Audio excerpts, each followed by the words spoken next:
오늘은 예수님이 사망 권세를 이기시고 부활하신 부활주일입니다. 예수님이 부활하셨습니다. 오늘부터 우리는 5주 동안 부활절의 도전이라는 설교 시리즈로 말씀을 나누려고 합니다. 우리는 이번 설교 시리즈 동안 예수님의 부활을 통해서 어떻게 하면 우리가 조금 더 깊은 믿음의 단계로 나아갈 수 있을지에 대해서 좀 알아보려고 합니다. 그래서 오늘부터 5주 동안 우리가 예수님의 부활을 묵상하며 매주마다 다른 도전 과제를 받음으로써 우리의 믿음의 단계가 조금씩 전진하기를 바랍니다. 오늘은 그 첫 시간으로 부활의 증거라는 제목으로 여러분들에게 말씀을 좀 드리려고 합니다. 요즘에는요, 많은 사람들이 십자가 장식을 하고 다닙니다. 십자가를 이렇게 차에 걸어 놓기도 하고 십자가 목걸이나 귀걸이를 하고 다니기도 합니다. 여러분이나 여러분의 가정에도 십자가 모형의 액세서리가 적어도 1개 이상은 있을 것입니다.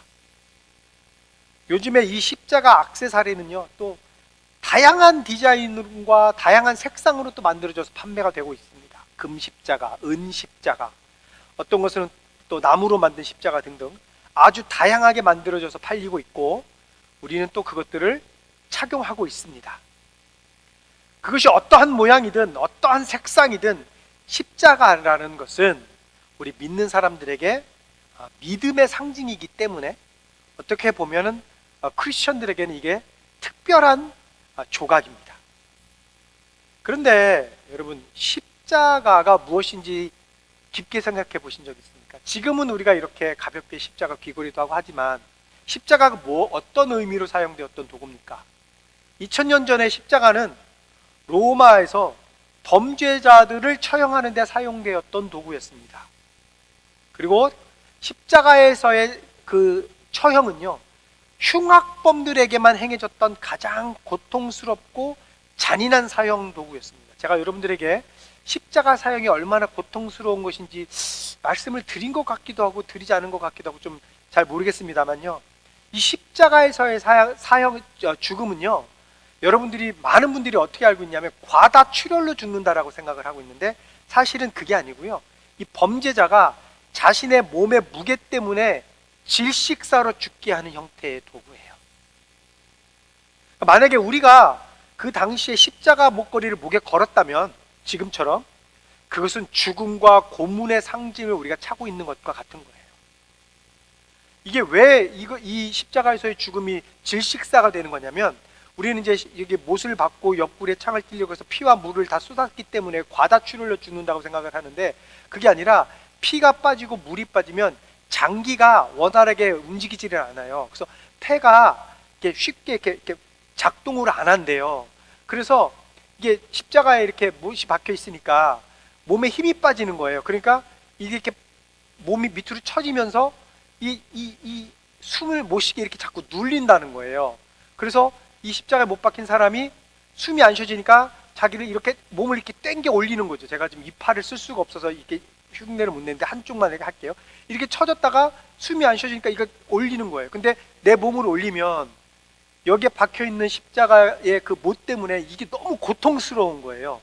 그래서 올렸다가 아파서 내리고, 그럼 또 숨이 안 쉬어지니까 다시 올렸다가 다시 내리고, 이것에 반복을 한다라는 거예요. 그런데 이게 10분, 20분이 아니라 우리가 성경 말씀에 보면 어떤 길게 죽는 사람 하루 종일도 십자가에 달려있다가 죽잖아요. 그러니까 하루 종일 이 작업을 반복을 하는 거예요. 아팠다가 숨이 안 쉬어졌다가, 아팠다가 숨이 안 쉬어졌다가, 그러다가 결국에는 몸에 힘이 다 빠져서 내가 죽어가는구나 라는 것을 느끼면서 조금씩 숨을 못 쉬면서 죽게 되는 것이, 이게 십자가의 고통이라는 겁니다. 그러니까 그냥 피가 빠지고 물이 빠져서 죽는 거는 그렇게 큰 고통은 아닌데, 내가 죽어간다는 것을 본인이 스스로 느끼면서 조금씩 질식해서 죽는다라는 거예요. 그래서 이 십자가의 처형이 그렇게 잔인하다라는 겁니다.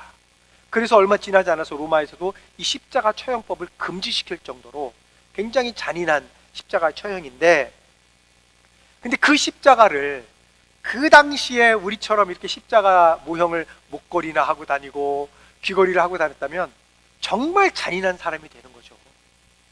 그런데요, 잘 보세요. 이렇게 잔인했던 도구가, 이렇게 잔인했던 십자가의 모형이요, 지금은 정말 멋있고 아름답고 우아하고 특별한 의미가 있는 액세서리로 바뀌었다라는 겁니다. 그래서 이 십자가는요, 이제 실제로 부활절이 무엇인지에 대해서 명확하게 보여주는 상징이자 간증이 되었습니다. 무슨 말이냐면 예수님의 부활로 추하고 거칠고 잔인했던 십자가가 아름답고 순결하게 바뀌었다라는 겁니다. 예수님의 부활은 구속이고 변화입니다. 예수님의 부활은 십자가를 조금 덜 야만적이고 조금 더 부드럽고 조금 더 미화하는 것이 아닙니다. 예수님의 부활은요, 죽음의 상징인 십자가를 은혜, 구원, 생명의 상징으로 완전히 반대의 의미로 새롭게 변화시켜 버렸습니다. 그래서 오늘은 제가 여러분들에게 이 부활의 두 가지 중요한 측면에 대해서 좀 말씀을 드리려고 합니다. 하나는 뭐냐면 예수님이 부활하신 것에 대한 증명이고, 또 하나는 이렇게 예수님의 부활이 가져온 놀랍고도 아름다운 변화에 대해서 제가 여러분들에게 말씀을 좀 드려볼까 합니다. 그래서 첫 번째, 예수님의 부활에 대한 증거, 첫 번째는 부활의 증명입니다. 부활의 증명. 예수님은요, 당신이 십자가에서 죽을 것이고 3일 만에 부활할 것이라고 여러 번 예언하셨습니다. 그리고 예수님은 당신의 그 예언을 증명하셨습니다. 마가복음 8장 31절부터 32절에서 예수님이 제자들에게 이렇게 말씀하셨습니다. 그리고 예수께서는 인자가 반드시 많은 고난을 받고 장로들과 대제사장들과 율법학자들에게 배척을 받아 죽임을 당하고 나서 사흘 후에 살아나야 한다는 것을 그들에게 가르치기 시작하였다. 예수께서 드러내놓고 이 말씀을 하시니 베드로가 예수를 바짝 잡아당기고 그에게 항의하였다. 32절에서 베드로가 예수님에게 그러시지 말라고 항의하였지만 부활에 대한 예수님의 예언은 곧 그들에게 사실임이 증명이 됩니다. 그래서 바울이 고린도전서 15장 17절부터 22절에서 이렇게 이야기했습니다. 그리스도께서 살아나지 않으셨다면 여러분의 믿음은 헛된 것이 되고 여러분은 아직도 죄 가운데 있을 것입니다. 그리고 그리스도 안에서 잠든 사람들도 멸망했을 것입니다. 그리스도 안에서 우리가 바라는 것이 이 세상에만 해당되는 것이라면 우리는 모든 사람 가운데서 가장 불쌍한 사람일 것입니다. 그러나 이제 그리스도께서는 죽은 사람들 가운데서 살아나셔서 잠든 사람들의 첫 열매가 되셨습니다. 한 사람으로 말미암아 죽음이 들어왔으니 또한 한 사람으로 말미암아 죽은 사람의 부활도 옵니다. 아담 안에서 모든 사람이 죽는 것과 같이 그리스도 안에서 모든 사람이 살아나게 될 것입니다. 여러분, 기독교 신앙은요, 예수님의 부활을 믿는 것입니다. 예수님의 부활을 믿는 것이 기독교 신앙이에요. 부활은 예수님이 그동안 행하셨던 모든 일과 또 예수님의 말씀이 모두 사실이다라는 것을 확실하게 증명시키는 사건이에요. 예수님은요, 끊임없이 이 세상에서 당신께서 십자가에 달려서 돌아가실 것이고 사흘 만에 다시 부활하실 것이다라는 것을 세상 사람들에게 알리셨어요. 그리고 예수님이 이 땅에 온 목적은 그것이다라고 계속해서 예언하셨고 말씀을 하셨어요. 그래서 이 예수님의 부활 사건은 그동안 예수님이 공생의 사역을 하시는 동안 예수님이 하셨던 모든 예언들과 말씀들이 사실임을 증명하는 사건이다라는 거예요. 그래서 요한복음 14장 6절에서 예수님이 이렇게 말씀하셨습니다. 예수께서 그에게 말씀하셨다. 나는 길이요 진리요 생명이다. 나를 거치지 않고서는 아무도 아버지께로 갈 사람이 없다. 여러분, 예수님이 길이고 진리고 생명이다라고 말씀하셨던 이 주장은요, 그냥 말로 끝났던 것이 아니라 예수님의 부활로 인해서 이제 우리의 구원에 대한 유일하고도 위대한 희망이 되어버린 거예요. 예수님의 이 말씀, 오직 예수님만이 우리에게 길이고 진리고 우리에게 생명이다라는 것입니다. 그리고 그것을 예수님은 부활로서 증명하셨고 오직 주님만이 우리의 구원자 되셨다라는 것을 예수님의 부활로 증명해 주셨다라는 겁니다. 예수님의 부활에 대한 증거 두 번째, 삶의 변화입니다. 예수님의 부활에 대한 증거. 두 번째, 삶의 변화. 무슨 말이냐면요, 이제 예수님이 부활하심으로 인해서 많은 사람들의 삶이요 완전히 변화되었습니다. 대표적으로 베드로의 삶이 그랬죠. 베드로, 예수님이 잡히시던 날에 베드로가 예수님을 3번 부인한 사건을 여러분은 기억하실 것입니다. 누가복음 22장 60절부터 62절에서 이렇게 묘사했습니다. 그러나 베드로는 이렇게 말하였다. 여보시오, 나는 당신이 무슨 소리를 하는지 모르겠소. 베드로가 아직 말을 채 끝내기도 전에 곧 닭이 울었다. 주님께서 돌아서서 베드로를 똑바로 보셨다. 베드로는 주님께서 자기에게 오늘 닭이 울기 전에 네가 3번 나를 모른다고 할 것이다 하신 그 말씀이 생각났다. 그리하여 그는 바깥으로 나가서 비통하게 울었다. 베드로를 알아본 어린 여종에게조차 예수님에 대해서 제대로 증거하지도 못했던 이 베드로, 그가 예수님의 부활을 경험한 후에 수천 명의 사람들에게요 예수님에 관한 진리를 선포합니다. 그 계기는 예수님의 부활을 경험한 이후라는 거예요. 그래서 사도행전 4장 12절부터 13절 앞부분에서 이렇게 예수님을 증거했습니다. 이 예수 밖에는 다른 아무에게도 구원은 없습니다. 사람들에게 주신 이름 가운데 우리가 의지하여 구원을 얻어야 할 이름은 하늘 아래에 이 이름밖에 다른 이름이 없습니다.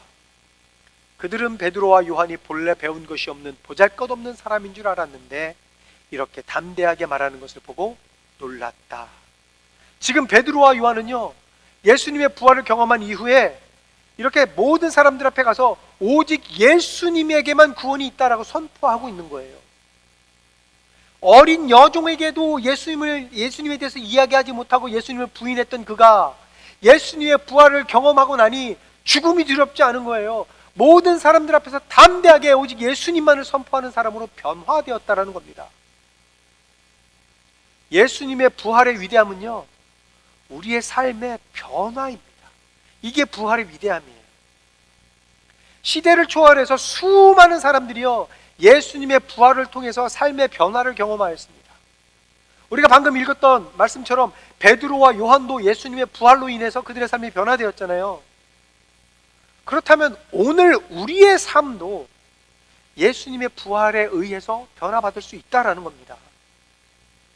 예수님의 부활이 우리의 삶에 임하는 순간, 우리가 그 예수님의 부활을 정말 머리로가 아니라 가슴으로 느끼는 순간, 이 땅의 것들이 얽매여있던 우리들의 그 상태에서 해방되어서 우리는 천국을 준비하는 상태로 변화가 된다는 거예요. 더 이상 이 땅의 것들에 얽매여 있는 삶이 아니라 이제는 이 땅의 것은 아무것도 아니고 난 이제는 예수 그리스도가 계신 천국을 바라보는 삶으로 변화가 된다는 거예요. 문제는 뭐가 문제예요? 내가 머리로만 알고 있다는 게 문제인 거예요. 우리가 우리의 삶에 있어서 예수님의 부활이 정말 진심으로 내가 느껴진다면 그것은 우리의 삶에 예수님의 부활이 가져오는 힘이 됩니다. 변화된 힘이 됩니다. 우리가 예수님의 부활에 참여하고자 한다면 우리는 예수 그리스도의 사건, 십자가 사건을 우리는 믿어야 합니다. 그 사건을 믿지 않으면 우리는 예수 그리스도의 부활에 참여할 수 없습니다. 그 믿음 안에서 예수님은 우리의 모든 죄와 모든 실패를 다 짊어지실 것이고 우리를 다시 아름답고 순결하게 만들어 주실 것입니다. 십자가 사건을 그렇게 바꾸셨던 것처럼 우리가요 예수님의 부활에 참여하게 되면 우리 과거의 가장 큰 실패도 완전히 변화될 것입니다. 십자가와 부활을 통해서 하나님은 우리의 죄악을 용서하실 것이고 우리를 죄악에서 구속하실 것입니다. 그리고 우리의 죄악이 승리와 구원으로 바뀔 것입니다. 우리가 예수님의 부활을 믿는다면, 그것을 내가 정말 가슴으로 몸으로 우리가 믿는다면 그 예수님의 부활로 인해서 우리의 가장 깊은 후회와 참을 수 없었던 수치심이 하나님의 놀라운 은혜와 자비와 사랑에 대한 선포로 바뀔 것입니다. 베드로가 그랬던 것처럼 하나님은 우리가 가장 추악하고 더러운 죄를 범했다 할지라도 우리가 예수님의 부활을 믿기만 한다면 우리를 구원해 주실 것입니다. 그러므로 예수 그리스도의 부활을 믿는 우리들에게 있어서 나의 실패는 더 이상 수치가 아닙니다. 예수님의 부활은 나의 수치와 실패에 대한 이야기에서 하나님의 선하심에 대한 이야기로 바뀌게 될 것입니다. 우리가 주님을 사랑하지 않을 때에도 우리를 향한 하나님의 사랑이 여러분 얼마나 큰지 아십니까? 우리가 실패하고 있을 때에도 우리에게 베풀어 주신 주님의 은혜가 얼마나 풍성한지 여러분 아십니까? 주님은 우리의 생각과 우리의 삶과 우리의 신분을 완전히 바꿔주시는 분이십니다. 어떤 사람들에게? 예수 그리스도의 부활을 믿는 사람들에게. 또 한 명이 있죠. 예수님의 부활을 경험한 후에 삶이 완전히 뒤바뀐 사람, 예수님의 동생 야고보를 우리는 생각해 볼 수 있습니다. 요한복음 7장 5절 말씀을 보면 야고보를 비롯한 예수님의 동생들은요, 예수님이 십자가에 못 박히시기 전에 예수님을 믿지 않았습니다. 요한복음 7장 5절, 예수의 형제들까지도 예수를 믿지 않았기 때문이다. 이렇게 예수님을 믿지 않았던 그 야고보와 그 예수님의 동생들도요, 대표적으로 야고보죠. 예수님의 부활을 목격하고 난 뒤에 그 사람이 어떻게 바뀌었습니까? 예루살렘 교회의 장로가 되었고요, 야고보서의 저자가 되었습니다. 또 누가 있습니까? 가룟 유다를 제외한 11제자가 있죠. 십자가에 달리시기 전에 12제자는요 모두 예수님을 버리고 도망가했습니다. 요한만 빼고. 그러나 예수님의 부활 이후 살아남은 이 11제자는요 이제 모두 담대하게 그분의 죽음과 부활의 메시지를 선포했습니다. 제가 예전에 말씀드렸죠. 예수님이 사랑하시는 제자 요한 빼고 나머지 10명의 제자들은 예수님의 부활을 경험한 후에 예수님을 선포하다가 다 순교했다고. 그러나 오직 요한만은 순교하지 않고 예수님의 어머니 마리아가 죽을 때까지 마리아를 섬기다가, 결혼도 하지 않고 섬기다가 이제 마리아가 죽은 후에 그 다음에 예수님에 대해서 선포하다가 반모섬으로 유배가 되었잖아요. 그리고 반모섬에서 죽습니다. 근데 그 반모섬에서 유배되었을 때 그때 쓴 책이 요한계시록이에요. 여러분들 중에 아직 우리의 삶을 변화시키는 부활의 능력을 경험하지 못했다면, 그것이 아직도 내 가슴 속에 내가 실질적으로 느끼지 못하고 있다면 오늘이 예수님의 부활에 들어가는 날입니다. 오늘이 여러분을 담대하게 하고 우리를 죄에서 자유하게 변화시키는 부활의 능력으로 나아가는 그날입니다. 그래서 오늘을 통해서, 이 예배를 통하여 예수님의 부활을 믿고 느끼셔서 주님 앞에 나아감으로 예수님의 부활의 능력을 받아가시는 여러분이 되시기를 바랍니다. 예수님의 부활에 대한 증거 세 번째, 빈 무덤입니다. 빈 무덤. 우리는 빈 무덤의 사건을 통해서 예수님이 부활하셨다는 것을 확신할 수 있습니다. 마태복음 28장을 보면 예수님이 계셨던 무덤이 비어 있었다는 것에 대해서요, 예수님을 죽이려고 했던 사람들이 인정하는 장면이 나옵니다. 심지어 예수님을 십자가에 못 박고 죽이는데 가장 큰 역할을 했던 무리들인 대제사장들과 장로들조차도 예수님의 무덤이 비어 있는 것을 두 눈으로 확인하였습니다. 그래서 그들이 어떻게 했습니까? 이 사실을 감추기 위해서 병사들에게 돈을 주었죠. 그래서 이 사실을 은폐하려는 시도까지 했습니다. 마태복음 28장 12절부터 14절에서 이렇게 이야기했습니다. 대제사장들은 장로들과 함께 모여 의논한 끝에 병사들에게 은돈을 많이 집어주고 말하였다. 예수의 제자들이 밤중에 와서 우리가 잡는 사이에 시체를 훔쳐갔다 하고 말하여라. 이 소문이 총독의 귀에 들어가게 되더라도 우리가 잘 말해서 너희에게 아무 해가 미치지 않게 해주겠다. 이렇게 거짓말로 증거하게 하는 거예요. 내가 너를 네가 이게 발각이 돼도 너네들한테까지 피해 안 가게 해줄 테니까 누가 훔쳐갔다라고 얘기를 해라고 매수를 한 거잖아요. 근데 그 이후로 아무도 예수님의 무덤이 비어 있었다는 것에 대해서요 반증을 하거나 반박하지 못했습니다. 그 어느 누구도. 여러분, 예수님의 부활을 통해서요 차갑고 딱딱하고 생명이 없고 어두웠던 무덤이 희망과 승리와 생명의 상징으로 변모하였습니다. 예수님의 부활은 이 무덤의 의미를 바꾸어 버렸습니다. 차갑고 어둡고 죽음을 상징하는 무덤은 이제 우리에게 희망과 생명의 상징입니다. 오늘도 우리 교회에서, 우리 모교회인 마운트자이언 교회에서요, 새벽에 부활절 새벽 예배를 드렸는데 어디에서 드리냐면, 미국 교회는 교회 안에 그 뭐라고 얘기하죠? 그 무덤이 있잖아요.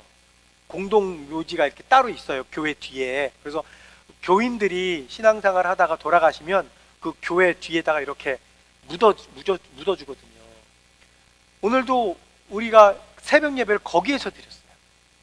거기서 다 모여서 그 무덤 안에서 공동묘지라고 얘기해야 되는, 뭐라고 얘기해야 될지 한국말로 갑자기 생각이 안 나는데, 거기서 다 같이 모여서 해가 이렇게 떠오르는 것을 바라보면서 새벽 예배, 예수님의 부활을 기념하면서 그렇게 예배를 드렸어요. 왜냐하면 그 무덤은 더 이상 죽음의 무덤이 아니거든요. 어둠과 무서운 곳이 아니거든요. 그것은요, 희망의 상징이고 생명의 상징이고 부활의 상징이 되는 곳이거든요. 그래서 우리가 그렇게 예배를 드렸거든요. 왜냐하면 그것이 왜 희망과 생명의 상징이 되는 무덤이 되었어요? 왜냐하면 예수님이 무덤에서 발견되지 않았기 때문입니다. 예수님이 부활하셨기 때문에 죽음과 절망의 상징이었던 이 무덤이 이제 희망의 무덤으로 바뀌었다라는 겁니다. 말씀을 정리하겠습니다. 예수님은 우리 죄를 위해서 죽으시고 사흘 만에 죽은 자 가운데서 다시 살아나셨습니다. 예수님의 부활은 세상의 모든 것을 바꾸었습니다. 그리고 그분의 부활은 죽음을 희망으로 변화시켰습니다. 만약에 부활이 없다면 죽음은 삶의 비극적인 결말일 것입니다. 그러나 예수님의 부활로 이 죽음은 영생의 시작이 되었습니다. 원래대로라면 죽음은 끝이죠. 죽음은 그냥 끝난 거예요. 그런데 예수님의 부활로서 이 죽음은 더 이상 끝이 아니라 새로운 시작을 이야기하는 겁니다. 예수님의 부활로 있어서, 예수님의 부활로 이 죽음은 영원한 영광의 시작으로 바뀌었습니다. 그래서 바울이 골로새서 3장 1절부터 4절에서 이렇게 이야기했습니다. 그러므로 여러분이 그리스도와 함께 살려주심을 받았으면 위에 있는 것들을 추구하십시오. 거기에는 그리스도께서 하나님의 오른쪽에 앉아 계십니다. 여러분은 땅에 있는 것들을 생각하지 말고 위에 있는 것들을 생각하십시오. 여러분은 이미 죽었고 여러분의 생명은 그리스도와 함께 하나님 안에 감추어져 있습니다. 여러분의 생명이신 그리스도께서 나타나실 때에 여러분도 그분과 함께 영광에 쌓여 나타날 것입니다. 예수님의 부활로 우리의 옛사람의 삶은 끝이 났습니다. 이제 그리고 우리의 새 사람의 삶이 시작되었습니다. 우리의 새 삶은 예수님의 부활로부터 시작됩니다. 이것이 바로 부활이 가져오는 가장 소중하고 놀라운 변화입니다. 예수님의 부활은 우리를 새롭게 합니다. 오늘 예수님의 부활에 기쁨으로 동참하시기를 바랍니다. 그래서 부활의 자유와 기쁨과 소망 안에서 매일을 살기로 결단하시기를 바랍니다. 여러분, 예수님의 부활은 우리를 조금 더 나은 사람으로 만들지 않습니다. 예수님의 부활은 자기 개발을 통해서 내가 한 걸음씩 조금씩 좋아지는 것이 아닙니다. 예수님의 부활은요, 우리의 삶을 단번에 완전히 변화시키는 겁니다. 하나님은 예수님을 믿는 모든 사람들에게 아주 간단한 방법으로 예수님의 부활에 초대하셨습니다. 로마서 10장 9절에서 이렇게 말했습니다. 당신이 만일 예수는 주님이라고 입으로 고백하고 하나님께서 그를 죽은 사람들 가운데서 살리신 것을 마음으로 믿으면 구원을 얻을 것입니다. 아주 간단하지 않습니까?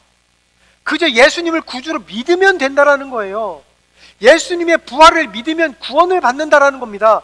여러분, 이보다 더 간단할 수 있습니까? 믿기만 하면 된다는데? 그러므로 예수님의 의가 여러분을 의롭게 만들도록 하시기 바랍니다. 여러분을 선하게 만들기 위해서 하나님의 선하심을 바라보시기 바랍니다. 여러분이 온전하게 되기 위해서 십자가의 용서를 바라보시기 바랍니다. 그리고 부활의 능력으로 자유롭게 되시기를 바랍니다. 예수님의 십자가는 우리의 거칠고 어둡고 부서졌던 마음을 아름다운 것으로 변화시키는 것임을 일깨워줍니다. 예수님의 부활을 통해서 가장 추했던 나의 순간이 하나님의 용서와 사랑, 은혜의 이야기로 변했다는 것이 그게 어떤 것을 의미하는 것인지 경험하시는 그런 여러분이 되시기를 예수님의 이름으로 축복합니다.